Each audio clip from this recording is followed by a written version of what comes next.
Tapping కేసుకు సంబంధించి హైకోర్టులో కౌంటర్ దాఖలు చేశారు పోలీసులు. నిందితుడు ప్రభాకర్ రావు ముందస్తు బెయిల్ పిటిషన్ కొట్టేయాలని కోరారు.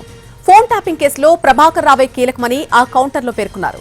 ఎస్ఐబిలో ఎస్ఓటీని ఏర్పాటు చేసింది కూడా ప్రభాకర్ రావే అని పబ్లిక్ ప్రాసిక్యూటర్ కోర్టుకు తెలిపారు.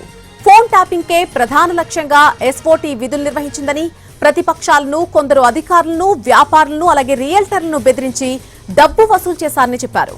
కొందరు అధికారులకు ఓఎస్టీలుగా తప్పుడు డాక్యుమెంట్లతో ప్రమోషన్లు ఇచ్చారని కూడా చెప్పారు.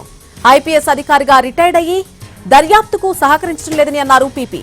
ఇంటర్పోల్ రెడ్ కార్నర్ నోటీసులు జారీ చేయడంతో విధి లేక ప్రభాకర్ రావు ముందస్తు బెయిల్ కోసం హైకోర్టును ఆశ్రయించారని అంటున్నారు.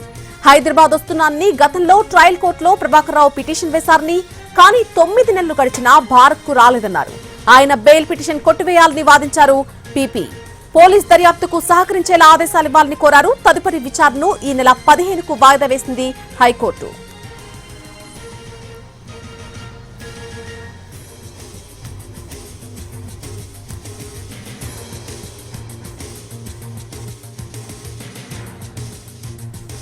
ఫోన్ ట్యాపింగ్ కేసుకు సంబంధించి హైకోర్టులో కౌంటర్ దాఖలు చేశారు పోలీసులు. నిందితుడు ప్రభాకర్ రావు ముందస్తు బెయిల్ పిటిషన్ కొట్టేయాలని కోరారు.